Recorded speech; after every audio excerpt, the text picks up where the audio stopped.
everything changed in a matter of a single ruthless offseason.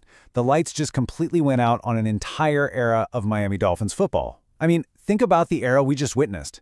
An era defined by explosive offense, absolute track star speed, incredibly high expectations, and ultimately, heartbreaking, devastating inconsistency.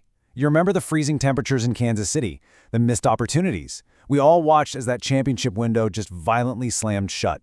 Welcome to this explainer here on NFL Nexus. I am so absolutely thrilled you are here with us today because we are going to unpack the massive, entirely unprecedented scale of the Miami Dolphins 2026 roster reset and really dig deep into their meticulous roadmap for the future. But look, before we get into the heavy details and the crazy cap mechanics, make sure you subscribe to the channel, like this explainer, and comment down below on what you think about all this. And hey, support the channel by becoming a channel member. Your support is exactly what lets us dive so incredibly deep into the grit, the granular mechanics, and the harsh reality of the National Football League. Okay, let's dive into this, because what happened down in Miami wasn't just a simple roster tweak. It was a seismic earthquake.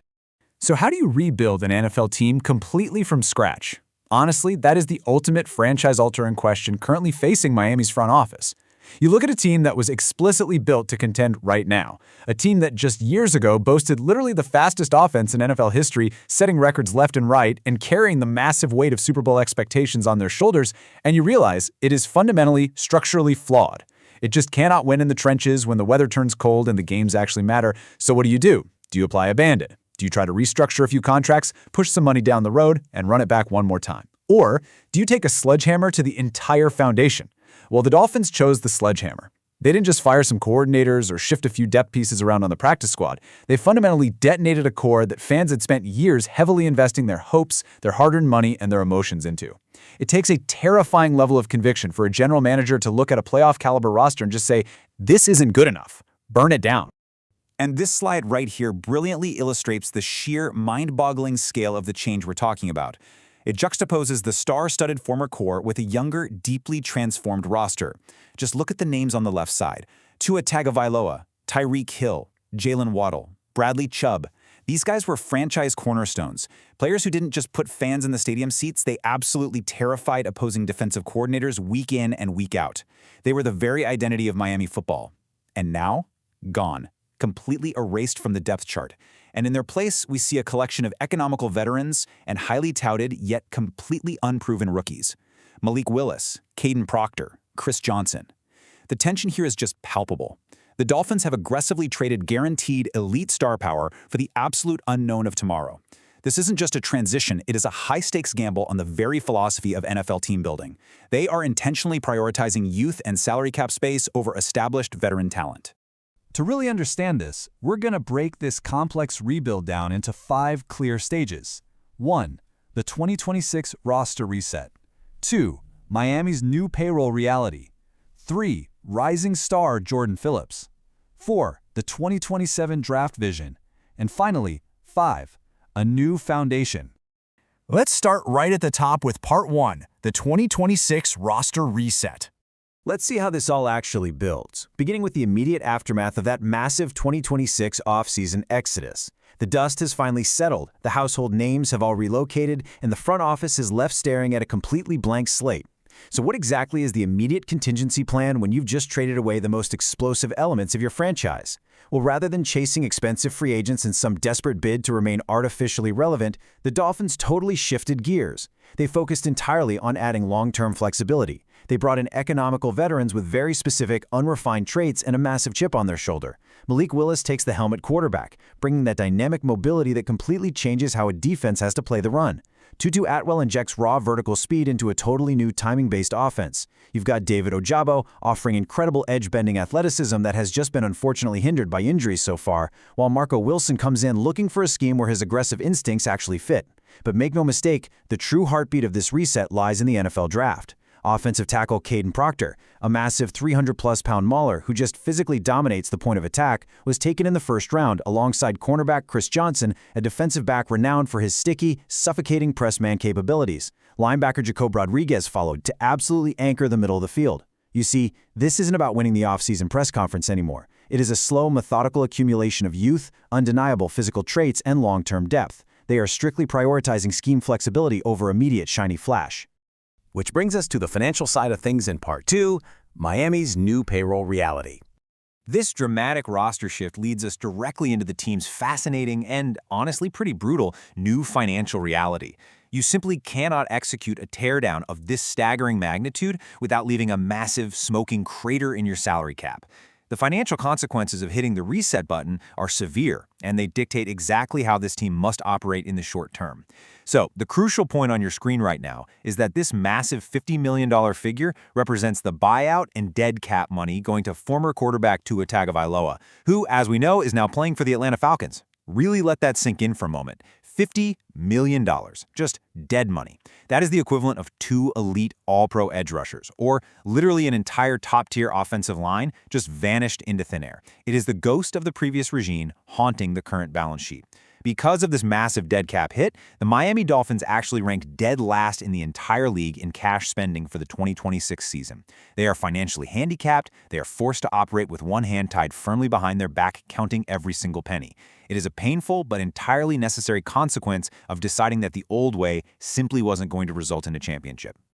Now, look at the top of this payroll structure. It's wild. What's really interesting about this is how a bargain starting quarterback and heavily front-loaded rookie contracts actually dictate the finances of this franchise. Malik Willis leads the pack at $23.5 million, which, if you follow the quarterback market, is incredibly economic for a starting QB, ranking 17th in the NFL and sitting far, far below the $50+ million titans out there like Josh Allen or Jared Goff.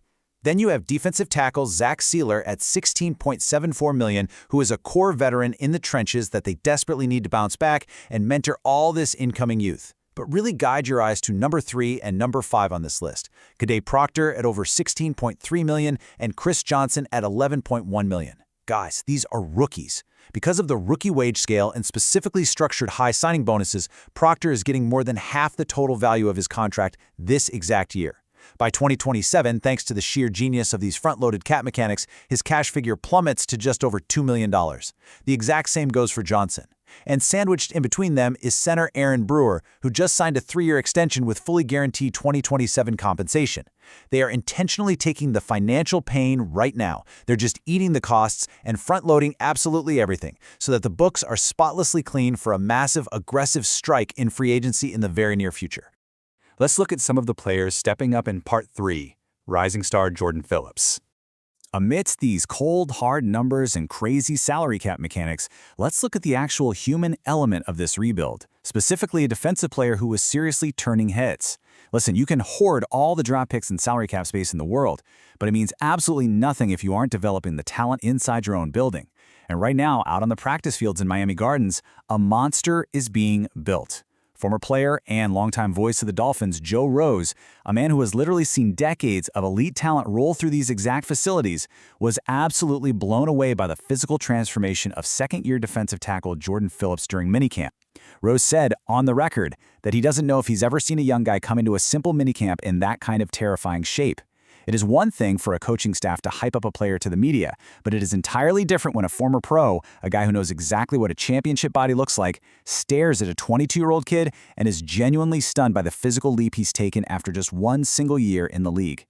And fellow former Dolphin and standout linebacker Kim Bokamper backed this up with a vivid, visceral description of Phillips in action. Bokamper specifically noted Phillips' flawless fundamentals. He gets into his stance with a flat back. His head is lower than everybody else. Let's break down the biomechanics of trench warfare for a second, because this is absolutely crucial. If a defensive tackle stands up off the snap, his center of gravity rises, and he gets immediately washed out by 600 pounds of double-team blocks. Low man always wins in the NFL. You need that precise pad level and leverage to anchor the A-gap and push up on the offensive lineman, transferring that force directly into their chest. By staying lower than everyone else, Phillips becomes an immovable object. And Bokamper didn't stop there. He said Phillips was out there, quote, damn near breaking the machines when running drills on the blocking dummies. This is what it looks like when you translate speed to earth-shattering power. This is the exact kind of violent, fundamentally sound developmental leap that a rebuilding franchise literally prays for to anchor their defense for the next decade. Now let's look at the horizon with Part 4, the 2027 draft vision. With young talent like Phillips developing right before our eyes, we can really project forward to see how Miami plans to finish this whole rebuild using their premium draft capital. The immense pain of 2026 is designed entirely to set up the harvest of 2027, and thanks to a way too early mock draft simulation from the guys over at Pro Football Focus, we can visualize exactly what this master plan looks like when it finally comes to fruition. Armed with incredible draft capital, this simulation has Miami landing a potential superstar edge rusher in Dylan Stewart with the second overall pick. Stewart is a franchise-altering presence. Let's look at the scouting report here. Elite explosiveness off the line of scrimmage, terrifying length with a near 80-inch wingspan, just incredible unnatural bend around the edge. During his time at South Carolina, going up against premium SEC left tackles every week, he generated 37 pressures, 5 sacks, and forced 3 fumbles. He sets the edge violently and plays with outstanding leverage. He is a true 3-down building block. But they don't stop there. With pick 34, they grabbed Texas safety Jelani McDonald, who is one of the most physical, sure-tackling safeties in the entire class, a versatile chess piece who can erase tight ends and fit the run perfectly. And then at pick 66, they inject pure speed back into the offense with Alabama receiver Ryan Coleman-Williams. Defenses simply cannot stay on top of his vertical tracking ability. Piece by piece, the identity of this team dramatically shifts from aging, expensive stars to young, violent, cost-controlled playmakers. But honestly, the most fascinating selection in this deep simulation comes all the way down in the 7th round, with a massive, fascinating gamble. Pick 251, the absolute twilight of the draft. This is typically the realm where teams take flyers on special teams aces or practice squad bodies. But rebuilding teams? Rebuilding teams have the luxury of taking massive, highly calculated swings. Taking a late-round flyer on UCLA quarterback Nico Iamaleava perfectly illustrates the type of calculated, low-risk, high-reward swings a rebuilding team must take.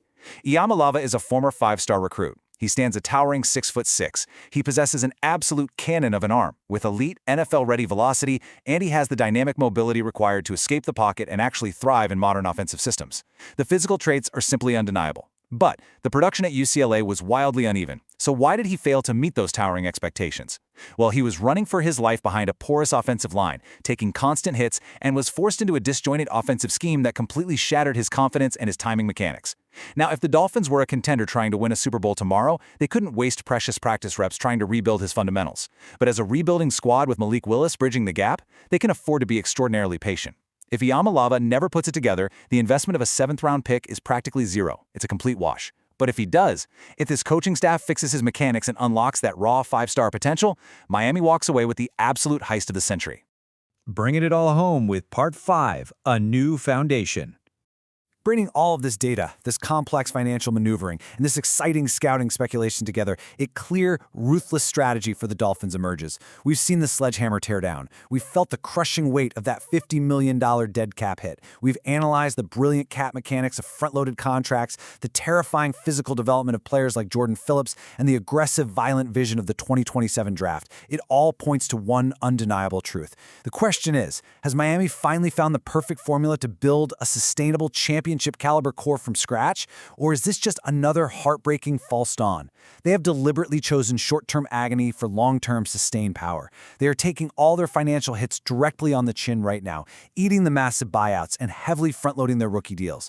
By the time foundational pieces like Kadarian Proctor, Chris Johnson, and potentially Dylan Stewart are hitting their absolute prime, the Dolphins' salary cap will be completely reset and pristine. They will have a young, violent defense, elite speed on the outside, and the total financial flexibility to add whatever missing superstar pieces remain. It's a brutal, unforgiving process that tests the absolute limit of any fan base's patience. But I want to know what you think. Is tearing down a flawed contender the brave, necessary move, or did the Dolphins just reset themselves back into a dark decade of mediocrity? Let me know down in the comments. I'm your host, and thank you so much for diving deep into this explainer on NFL Nexus. I'll catch you in the next one.